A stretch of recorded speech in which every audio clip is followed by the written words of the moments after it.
June 6, 2025. എൻ്റെ ജീവിതത്തിലെ മറക്കാനാവാത്തൊരു ദിവസം. ഒരുപാട് ചോദ്യങ്ങൾക്ക് മറുപടി എന്നോണം ഈശ്വരൻ കനിഞ്ഞു തന്ന വിലമതിക്കാനാവാത്ത ഒരു നിധി ഭൂമിയിൽ ജനിച്ച ദിവസം. 2019 ഡിസംബർ 11 ഞങ്ങളുടെ വിവാഹം. വിവാഹം കഴിഞ്ഞ് 2-3 മാസം ആയപ്പോൾ തന്നെ കുട്ടികളൊന്നും ആയില്ലേ, കുട്ടികളൊന്നും വേണ്ടേ, ആർക്കാ കുഴപ്പം, നല്ലൊരു ഡോക്ടറെ കണ്ടുകൂടെ എന്നുള്ള നിരവധി ചോദ്യങ്ങൾ ഉണ്ടായിട്ടുണ്ട് ജീവിതത്തിൽ. ആദ്യമൊക്കെ അത് ചിരിച്ചു തള്ളി. സമയമുണ്ടല്ലോ അങ്ങനെ ചിന്തിച്ചു. 1 വർഷമായപ്പോഴേക്കും ചോദ്യങ്ങളുടെ എണ്ണം കൂടി. എണ്ണം മാത്രമല്ല കേട്ടോ കൂടിയത്, ആ ചോദ്യത്തിൻ്റെ കാഠിന്യവും കൂടി. പുറത്തോട്ടൊന്നും ഇറങ്ങാൻ വയ്യ. എന്തെങ്കിലും ഒരു പരിപാടിക്ക് പോവാൻ മടിയായിരുന്നു. വീട്ടിൽ നിന്നുള്ള ചോദ്യം, പുറത്തിറങ്ങിയാൽ നാട്ടുകാരുടെ ചോദ്യം, മറുപടി കൊടുത്ത് മതിയായി. ചിലർ സ്നേഹം കൊണ്ടാണ് ചോദിക്കുന്നതെന്ന് വിചാരിക്കാം, ചിലരോ സ്നേഹം നടിച്ച് ചോദിക്കാനും തുടങ്ങി. പൊതുവെ മറ്റുള്ളവരുടെ ജീവിതത്തിൽ എത്തി നോക്കുന്നത് ചിലരുടെ ഹോബിയാണല്ലോ.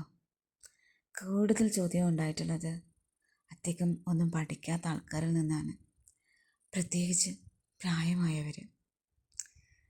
കുറേ നാളായപ്പോൾ ഞാനും പ്രതികരിക്കാൻ തുടങ്ങി. ഇത് ഞങ്ങളുടെ ജീവിതമാണ്, സമയമാവുമ്പോൾ കുട്ടികളൊക്കെ ഉണ്ടാവും.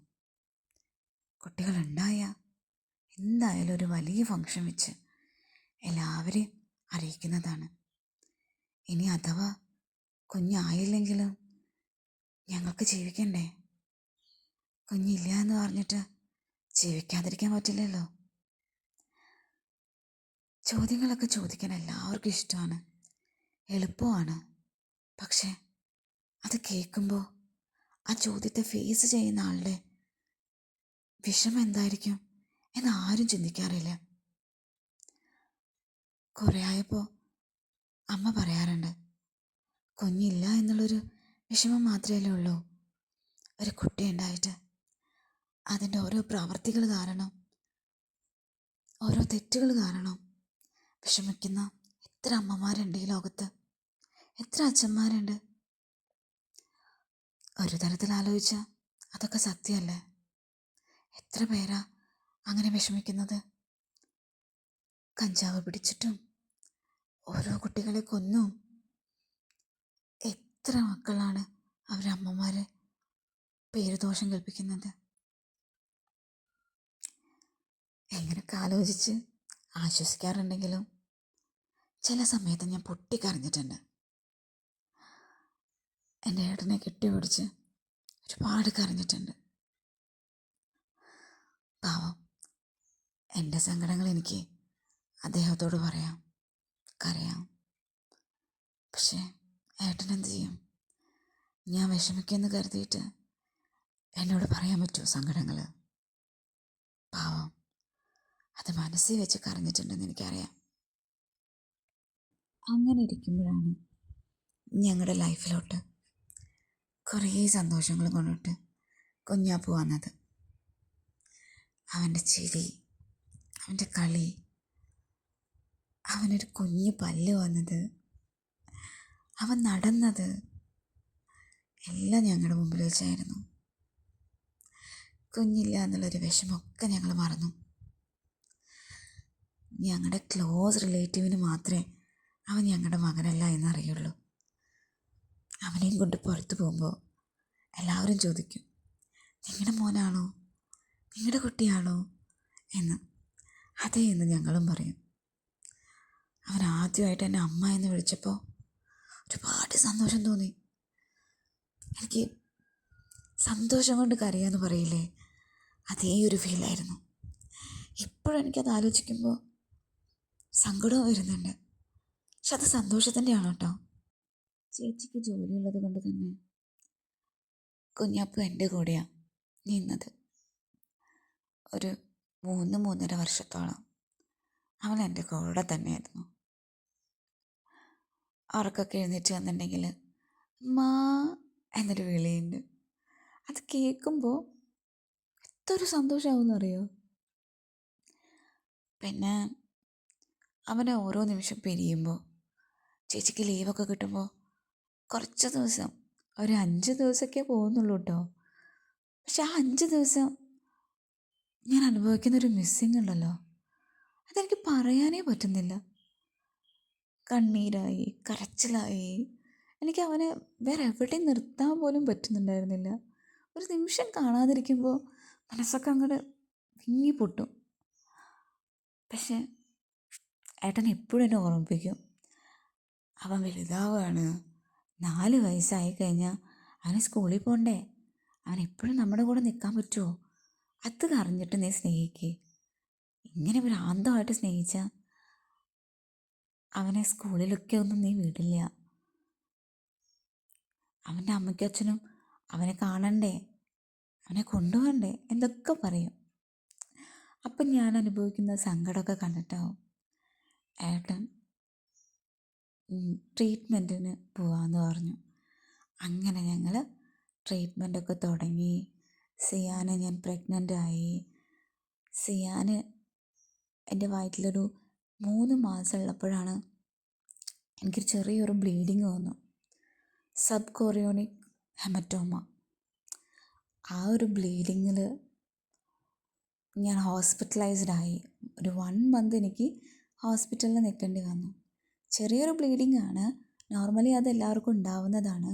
ചിലർക്കത് പുറത്തോട്ട് വരാം, ചിലർക്കത് ഉള്ളിൽ വെച്ച് തന്നെ മാറാം. പക്ഷെ ആ ഒരു ടൈമിൽ ഞാൻ ഹോസ്പിറ്റലിൽ നിന്ന സമയത്താണ് ആദ്യമായിട്ട് ഒരുപാട് കാലത്തേക്ക് എൻ്റെ കുഞ്ഞപ്പൂനെ ഞാൻ മിസ് ചെയ്യുന്നത്. അവനെക്കുറിച്ച് പറയാൻ തുടങ്ങിയ നിർത്താനേ തോന്നത്തില്ല. അവനെ പ്രസവിച്ചത് ഞാനല്ലെങ്കിലും എൻ്റെ മൂത്ത മോനാണവൻ. സിയാൻ എൻ്റെ 2ാമത്തെ മോന്. അഡ്മിറ്റായ ടൈമിൽ ഗ്ലൂക്കോസ് ടെസ്റ്റൊക്കെ നടത്തി GDM ഉണ്ടെന്ന് കൺഫേമായി. നമുക്ക് ഫുഡൊക്കെ കൺട്രോൾ ചെയ്യേണ്ടി വന്നു. ഹെൽത്തി ഫുഡ് കഴിക്കുക, അതുപോലെ സ്വീറ്റ്സ് കാര്യങ്ങളൊന്നും കഴിക്കാണ്ട് നല്ല ഹെൽത്തി ആയിട്ടിരിക്കുക. ഇതേപോലെ ഈ മന്ത്ലി നമുക്ക് ബ്ലഡ് ടെസ്റ്റ് ഉണ്ട്, ഈ GDM ചെക്ക് ചെയ്യാനുള്ള ബ്ലഡ് ടെസ്റ്റ് ഉണ്ടായിരുന്നു. എല്ലാ മാസവും ചെയ്യണമായിരുന്നു. ഒരു ഡേറ്റ് പറഞ്ഞിട്ടുണ്ട് അവർ. ആ ഒരു ഡേറ്റിൻ്റെ ഉള്ളിൽ ഈ ഒരു ടെസ്റ്റ് ചെയ്തിട്ട് അതിൻ്റെ റിസൾട്ട് ഡോക്ടേഴ്സിന് അയച്ചു കൊടുക്കണമായിരുന്നു. അപ്പോൾ എൻ്റെ അടുത്ത് കഴിക്കാൻ പറഞ്ഞിട്ടുള്ളൊരു ഫുഡ് ഓട്സ്, ഗോതമ്പ് ദോശ അങ്ങനത്തെ രാവിലെ കഴിക്കുക. പിന്നെ ഉച്ചയൊക്കെ ആകുമ്പോൾ ചോറ് കഴിക്കാം, രാത്രി ചപ്പാത്തിയോ അങ്ങനെ എന്തെങ്കിലും കഴിക്കാനാണ് പറഞ്ഞിട്ടുള്ളത്. ഓട്സ് എനിക്ക് പൊതുവേ ഇഷ്ടമില്ലാത്തത് കൊണ്ട് അമ്മ ഓട്സ് ഇങ്ങനെ കുതിർത്തിട്ട് അതിൽ പച്ചമുളകും ഉള്ളിയും ക്യാരറ്റൊക്കെ ഇട്ട് അരച്ച് എന്നിട്ട് ദോശ ഉണ്ടാക്കി തരുമായിരുന്നു. അതാണ് ഞാൻ കഴിച്ചിരുന്നത്. പിന്നെ അതിന് ശേഷം ഹോസ്പിറ്റലിൽ നിന്ന് 3-ാം മാസത്തെ സ്കാനിങ് ഉണ്ടല്ലോ, NT സ്കാനിങ്ങും ഡബിൾ മാർക്കർ ടെസ്റ്റും, അത് രണ്ടും ചെയ്തതിന് ശേഷമാണ് എന്നെ അവിടെ നിന്ന് ഡിസ്ചാർജ് ചെയ്ത് വിട്ടത്. പിന്നെ വീട്ടിൽ പോയിട്ട് നമ്മുടെ അടുത്ത് കംപ്ലീറ്റ് റെസ്റ്റ് എടുക്കാനാണ് പറഞ്ഞത്. റെസ്റ്റ് എന്ന് പറയുമ്പോൾ ബെഡ് റെസ്റ്റ് കംപ്ലീറ്റ് ആയിട്ട് എടുക്കണം എന്നല്ല, നമ്മുടെ ആവശ്യത്തിന് കുറച്ചൊരു 10 മിനിറ്റ് അല്ലെങ്കിൽ ഒരു അരമണിക്കൂർ നടക്കുക, മുറ്റത്ത് കൂടെ നടക്കുക. പിന്നെ നമ്മളുടേതായ കാര്യങ്ങളൊക്കെ ചെയ്യാം ചെറുതായിട്ട്. ഓരോ മന്തിലും ഓരോ ഡേറ്റ് നമുക്ക് തന്നിട്ട് ആ ഒരു ഡേറ്റിൽ നമുക്ക് സ്കാനിങ് ഉണ്ടാവാറുണ്ട്. അബ്ഡോമിനൽ സ്കാനിങ്ങും അതുപോലെ TVSഉം ചെയ്യാറുണ്ടായിരുന്നു. ദെൻ അതൊക്കെ കഴിഞ്ഞു. 5th മന്ത് കഴിഞ്ഞു, 6th മന്ത് കഴിഞ്ഞു, 7th മന്തായി. 34 വീക്ക് ആൻഡ് 1 ഡേ ആയ ദിവസമാണ് നമുക്ക് സ്കാനിങ് ഉണ്ടായിരുന്നത്. അപ്പോൾ ആ സ്കാനിങ്ങിന് വേണ്ടിയിട്ട് ഹോസ്പിറ്റലിലോട്ട് പോയി. ഹോസ്പിറ്റലിൽ പ്രസീത ഡോക്ടറായിരുന്നു. ഡോക്ടർ സ്കാൻ ചെയ്തു. അപ്പോൾ സ്കാനിങ്ങിൽ ഈ ഒരു ഡോപ്ലർ ടെസ്റ്റാണ് ചെയ്യുമ്പോൾ ഡോക്ടേഴ്സിന് അറിയാൻ പറ്റുമല്ലോ നമ്മുടെ ആ ഒരു ഫീറ്റസിന് ആവശ്യമായിട്ടുള്ള ഓക്സിജനും ന്യൂട്രിയൻസും കിട്ടുന്നുണ്ടോ എന്ന് അറിയാനായിട്ട് പറ്റും. അപ്പോൾ ഡോക്ടർ പറഞ്ഞു, അപ്പോൾ കൊച്ചിനുള്ള ഈ ഒരു ബ്ലഡ്, ഈ ഓക്സിജൻ ന്യൂട്രിയൻസൊക്കെ കിട്ടുന്നത് കുറച്ച് കമ്മിയാണ്, അതുകൊണ്ട് ഇന്നിവിടെ അഡ്മിറ്റ് ആയിക്കോളൂ, നമുക്ക് വൈകുന്നേരം ഈവനിങ് ഒന്നും കൂടി നമുക്കൊന്ന് ടെസ്റ്റ് ചെയ്ത് നോക്കാമെന്നൊക്കെ പറഞ്ഞു. അപ്പോൾ നമ്മൾ ഓൾറെഡി അഡ്മിറ്റ് ആവാൻ പാകത്തിന് തന്നെയാണ് വന്നിട്ടുണ്ടായിരുന്നത്. ഒരു വൈകുന്നേരമൊക്കെ ആയപ്പോൾ അവർ കൊച്ചിൻ്റെ ഹാർട്ട് റേറ്റൊക്കെ നോക്കുന്നതിന് വേണ്ടിയിട്ടുള്ള എക്യുപ്മെൻറ്റ്സായിട്ട് നമ്മുടെ റൂമിലോട്ട് വന്നു.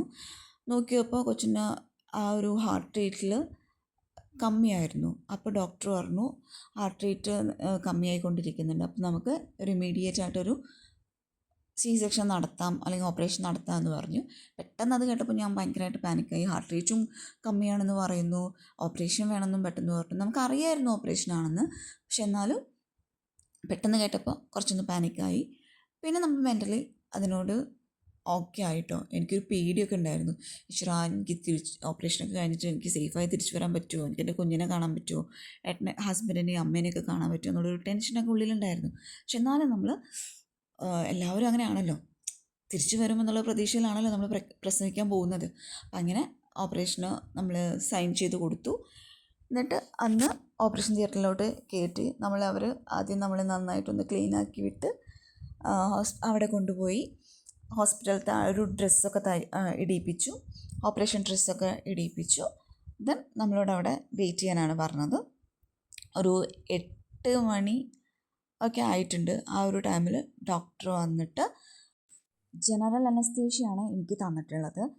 നമുക്ക് പിന്നിലുള്ള ആ ഒരു സ്പൈനൽ അനസ്തേഷ്യ ആയിരുന്നില്ല. അപ്പോൾ മൂക്കിലൂടെ ആ മാസ്ക് വെച്ചിട്ട് ആ ഒരു അനസ്തേഷ്യ ആയിരുന്നു. അതുകൊണ്ട് തന്നെ ഞാൻ കംപ്ലീറ്റ്ലി ഒരു ബോധമില്ലാത്തൊരവസ്ഥയിലായിരുന്നു കേട്ടോ. സ്പൈനൽ അനസ്തേഷ്യ ആകുമ്പോൾ നമുക്ക് വേദന ഉണ്ടാവില്ല, പക്ഷെ നമ്മൾ ഉണർന്നിട്ടായിരിക്കും ഇരിക്കുന്നുണ്ടാവുക. പക്ഷെ ഞാൻ കംപ്ലീറ്റ്ലി ഓർമ്മയില്ലാതെയായിരുന്നു ഉണ്ടായിരുന്നത്. അങ്ങനെ ഓപ്പറേഷൻ, പക്ഷെ നമുക്ക് ഈ ഓപ്പറേഷനൊക്കെ ചെയ്യുമ്പോഴുള്ള ഒരു ചെറിയൊരു പെയിനൊക്കെ നമുക്ക് അറിയാൻ പറ്റും കേട്ടോ. വളരെ മൈന്യൂട്ടായിട്ടുള്ളതാണ്, എന്നാലും ഒരു വേദനയൊക്കെ ഉണ്ടാവും. അങ്ങനെയൊക്കെയുള്ളൊരു സൗണ്ടൊക്കെ ഞാൻ ഉണ്ടാക്കിയതായിട്ട് എനിക്ക് നല്ല ഓർമ്മയുണ്ട്. അപ്പോൾ അങ്ങനെ ഓപ്പറേഷനൊക്കെ കഴിഞ്ഞു. ഈ ഓപ്പറേഷന് മുന്നേ ഡോക്ടർ നമ്മളിന്ന് കംഫർട്ടാക്കാൻ വേണ്ടിയിട്ട് നമ്മുടെ അടുത്ത് കുറച്ച് കാര്യങ്ങളും എന്തുകൊണ്ടാണ് ഓപ്പറേഷൻ ചെയ്യുന്നത് എന്നുള്ളതൊക്കെ പറഞ്ഞ് മനസ്സിലാക്കി തരും, നമ്മളോട് ചോദിക്കുകയൊക്കെ ചെയ്യും കേട്ടോ. അപ്പോൾ അതൊക്കെ കഴിഞ്ഞിട്ട് ഓപ്പറേഷനൊക്കെ കഴിഞ്ഞു. എനിക്ക് ബോധം വന്നപ്പോൾ നമ്മളൊരു റൂമിലാണല്ലോ, എന്നെപ്പോലെ ആ റൂമിലൊരു 3 പേര് ഉണ്ടായിരുന്നു. എന്നെ കൂടാതെ ഒരു 3 പേരുണ്ടായിരുന്നു. അപ്പോൾ അങ്ങനെ കുട്ടീനെ കാണിച്ചു തന്നിട്ടില്ല കേട്ടോ. ഞാൻ കണ്ണു തുറന്ന സമയത്ത് എനിക്ക് അമ്മേനെയാണ് ഞാൻ കണ്ടത്. അപ്പോൾ അമ്മേൻ്റെ അടുത്ത് ഞാൻ ചോദിച്ചു, എൻ്റെ കുട്ടി എങ്ങനെ ഇരിക്കണോ, എൻ്റെ കുട്ടി ഓക്കെ ആണോ എന്നൊക്കെ ചോദിച്ചപ്പോൾ ആണ് നേഴ്സ് കുട്ടീനെ കൊണ്ടുവന്ന് കാണിച്ചു തരുന്നത് കേട്ടോ. അപ്പോൾ അവന് തൂക്കം വളരെ കമ്മിയായിരുന്നു. വളരെ കമ്മി എന്ന് പറയുന്നില്ല, ഒരു 2 ഉണ്ടായിരുന്നു. 2.085 ആയിരുന്നു കേട്ടോ. അപ്പോൾ 2.85 ആയിരുന്നു അവൻ്റെ വെയിറ്റ് ഉണ്ടായിരുന്നത്. പിന്നെ വെയിറ്റ് ഇല്ലാത്തത് കൊണ്ട്, എന്നാലും വെയിറ്റ് കമ്മിയായത് കൊണ്ട് തന്നെ കുഞ്ഞിനെ ചിലപ്പോൾ NICUയിൽ കിടത്തേണ്ടി വരും എന്നൊക്കെ പറഞ്ഞിട്ടുണ്ടായിരുന്നു. പക്ഷേ അതിൻ്റെ ഒന്നും ആവശ്യം വന്നില്ല. ഇവൻ കുട്ടീനെ കാണിച്ചു തന്നു എനിക്ക്. അങ്ങനെ സെക്ഷനൊക്കെ കഴിഞ്ഞു. ഈ ഒരു റൂമിൽ നിന്ന് എന്നെ എൻ്റെ റൂമിലോട്ട് ഷിഫ്റ്റ് ചെയ്തു. പിന്നെ കുഞ്ഞിനെ ഇവർ പാല് കുടിപ്പിക്കാനൊക്കെ ആയിട്ട് നോക്കിപ്പിക്കുമായിരുന്നു. അപ്പോൾ ഇവൻ കുഴപ്പമില്ലാത്ത രീതിയിൽ സക്ക് ചെയ്യുന്നതുകൊണ്ട് ഡോക്ടേഴ്സ് പറഞ്ഞു കുഴപ്പമൊന്നുമില്ല, നമുക്ക് NICUയിലോട്ടൊന്നും മാറ്റേണ്ട ആവശ്യമില്ല, കുട്ടീനെ നിങ്ങൾ നിങ്ങളുടെ കൂടെ തന്നെ എടുത്തിക്കോളൂ എന്നൊക്കെ പറഞ്ഞിട്ട് നമ്മുടെ കൂടെ തന്നെ കുഞ്ഞിനെ തന്നു. ഈ ഒരു സെക്ഷൻ കഴിഞ്ഞിട്ടും എനിക്ക് വലിയ പെയിനൊന്നും ഉണ്ടായിരുന്നില്ല. എണീക്കാനും നടക്കാനും ഉള്ള ബുദ്ധിമുട്ടുകളോ അങ്ങനെ ഒന്നും ഉണ്ടായിരുന്നില്ല. ഈ ഡോക്ടേഴ്സ് നമ്മളുടെ അടുത്ത് നടക്കാൻ പറയുന്നതിന് മുമ്പ് തന്നെ ഞാൻ എഴുന്നേറ്റിട്ട് ബാത്റൂമിലോട്ടൊക്കെ പോകാനായിട്ട് നോക്കിയിട്ടുണ്ടായിരുന്നു. പക്ഷെ നമുക്ക് ട്യൂബ് ഇട്ടിട്ടുണ്ടായിരുന്നു കേട്ടോ. അപ്പോൾ അങ്ങനെ ഞാൻ എഴുന്നേറ്റ് ഇരിക്കുന്നത് കണ്ടിട്ട് നേഴ്സൊക്കെ പറഞ്ഞു, എന്തിനാ അങ്ങനെ എഴുന്നേറ്റിരിക്കുന്നത്, എണീക്കാറായിട്ടില്ല, ഞങ്ങൾ വന്ന് പറയുമ്പോൾ മാത്രമേ എണീക്കാൻ പാടുള്ളൂ, അവിടെ കിടന്നോളൂ എന്നൊക്കെ പറഞ്ഞിട്ട് അവിടെ തന്നെ കിടത്തി. കുഞ്ഞിനിടയ്ക്ക് പാല് കൊടുത്ത് നോക്കാനൊക്കെ പറഞ്ഞു. അങ്ങനെ ആ ഒരു ജൂൺ 6 8:30 ഞാൻ സിയാന് ജന്മം കൊടുക്കുന്നത്. അപ്പം അതെൻ്റെ ലൈഫിൽ ഏറ്റവും മറക്കാനാവാത്തൊരു നിമിഷം തന്നെയാണ്. പ്രസവം കഴിഞ്ഞിട്ട് എന്നെ റൂമിലോട്ട് കൊണ്ടുവന്നില്ലേ, അപ്പോൾ ആ സമയത്ത് അച്ഛനും പിന്നെ എൻ്റെ ഒരു മേമയും ഉണ്ടായിരുന്നു. അപ്പോൾ അച്ഛൻ ഇത് കുറച്ചൊക്കെ കഴിഞ്ഞപ്പോൾ എൻ്റെ അടുത്ത് വന്ന് ചോദിച്ചത്, കുഴപ്പമൊന്നുമില്ലല്ലോ മണി എന്നാണ് എൻ്റെ അടുത്ത് ചോദിച്ചത് കേട്ടോ. അപ്പം ഞാൻ ചിന്തിച്ചു, എൻ്റെ പ്രസവമൊക്കെ കഴിഞ്ഞപ്പോൾ അച്ഛനാണല്ലോ ഇങ്ങനെ വന്ന് ചോദിച്ചതെന്ന്. അപ്പോൾ നമ്മൾ ഈ ഇൻസ്റ്റാഗ്രാമിലൊക്കെ ഓരോ റീലൊക്കെ കാണാറില്ലേ, ഒരു പെൺകുട്ടി പ്രസവിച്ച് കിടക്കുമ്പോൾ അതിൻ്റെ ഭർത്താവ് അതിൻ്റെ കൊച്ചിനെ അങ്ങനെ കൈ പിടിച്ചുകൊണ്ടിരിക്കുന്നു, ആ പെൺകുട്ടീനെ പ്രസവിച്ച പെൺകുട്ടിയുടെ അച്ഛൻ വന്നിട്ട് അവളെ നോക്കിക്കൊണ്ടിരിക്കണതൊക്കെ. അപ്പോൾ എനിക്കത് ഓർമ്മ വന്നു കേട്ടോ, കണ്ണൊക്കെ നിറഞ്ഞു പോയിട്ടോ. എൻ്റെ പ്രഗ്നൻസി ജേണി സ്മൂത്തായിരുന്നു. എനിക്ക് ഛർദി, തലചുറ്റൽ, പിന്നെ ഒരു ക്ഷീണം, അങ്ങനെയുള്ള കാര്യങ്ങളൊന്നും ഉണ്ടായിട്ടില്ല. ആകെ കൂടി ഉണ്ടായത് ഈ ഒരു ഡയബറ്റിക്സ് ആണ്. അത് പ്രസവം കഴിഞ്ഞ് ടെസ്റ്റ് ചെയ്ത് നോക്കിയപ്പോൾ നമുക്കത് നോർമലായിരുന്നു. പിന്നെ ഉണ്ടായത് ഈ ഒരു ഹെമറ്റോമ, ബ്ലീഡിങ് ആണ്. അതും വലിയ പ്രോബ്ലം ഒന്നും ഇല്ലാണ്ടാണ് ഉണ്ടായിട്ടുള്ളത്. ചെറിയ രീതിക്ക് മാത്രമാണ് ഉണ്ടായത്. പക്ഷെ അതേ സംബന്ധിച്ച് ഒരുപാട് സംശയങ്ങളൊക്കെ ഉണ്ടായിരുന്നു കേട്ടോ എനിക്ക്. അതൊക്കെ ഞാൻ തന്നെ ചോദിച്ച്, ഡോക്ടേഴ്സിൻ്റെ അടുത്തൊക്കെ ചോദിച്ച് ക്ലിയർ ആക്കി എടുത്തിട്ടുണ്ടായിരുന്നു. ആ ഒരു കൺഫ്യൂഷനും ഇല്ല. പിന്നെ പ്രസവം കഴിഞ്ഞിട്ടാണെങ്കിലും I think I am very lucky. Because എനിക്ക് പ്രസവം കഴിഞ്ഞിട്ട് പീരീഡ്സ് ആയത് തന്നെ ഇവൻ്റെ ബർത്ത്ഡേക്ക്, അതായത് പിറന്നാളിന് കുറച്ച് മുന്നേ ആയിട്ടാണ്. അതായത് ഒരു 1 ഇയറോളം എനിക്ക് പീരീഡ്സ് ആയിട്ടില്ല. അതുതന്നെ ഒരു വളരെ ഒരു ലക്കിയസ്റ്റ് ആയിട്ടുള്ളൊരു സംഭവമായിട്ടാണ് ഞാൻ കരുതുന്നത് കേട്ടോ. ഈ കുട്ടീനെ നോക്കുന്നതിനിടയിൽ നമ്മൾ പീരീഡ്സും കൂടി ആവുകയാണെന്നുണ്ടെങ്കിൽ സഹിക്കാൻ പറ്റുമല്ലോ, നോക്കാനും പറ്റുമല്ലോ. പിന്നെ ഞാനും ഹസ്ബൻഡും തന്നെ ആയതുകൊണ്ട് തന്നെ ഒരു ഫസ്റ്റ് 3 മന്ത് എൻ്റെ അമ്മ ഉണ്ടായിരുന്നു. ഹസ്ബൻഡിൻ്റെ അമ്മ വല്ലപ്പോഴും ഇടയ്ക്കൊക്കെ വന്നിട്ട് പോവുകയാണ് ചെയ്യാറ്. എന്നിട്ട് അപ്പോൾ ആ ഒരു സിറ്റുവേഷനിൽ ഇരിക്കുമ്പോൾ നമ്മൾ പീരീഡ്സും കൂടി ആയി കഴിഞ്ഞിട്ടുണ്ടെങ്കിൽ അവസ്ഥ പറയണ്ടല്ലോ. പിന്നെ പീരീഡ്സ് എന്ന് പറഞ്ഞാലും എനിക്ക് പെയിനൊന്നും ഉണ്ടാവാറില്ല. പക്ഷെ എന്നാലും നമുക്കൊരു 1 to 3 ഡേയ്സൊക്കെ കുറച്ചൊരു ഇറിറ്റേഷൻ ആയിരിക്കുമല്ലോ. അപ്പോൾ ദൈവത്തിനോട് ഞാൻ പ്രാർത്ഥിച്ചതുപോലെ തന്നെ എനിക്ക് പ്രസവ സമയത്ത് ഈ ഒരു ഡെലിവറി പെയിനോ അതുപോലെ തന്നെ ഈ സെക്ഷൻ്റെ ആ ഒരു പെയിനൊന്നും അങ്ങനെ കാര്യമായിട്ടുണ്ടായിട്ടില്ല. ജൂൺ 6, 8:30 രാത്രി ഇവൻ ജനിച്ചത്. ഇന്നാണ് ആ ദിവസം. ഞാൻ എൻ്റെ മകന് എല്ലാവിധ ആശംസകളും നേരുകയാണ്.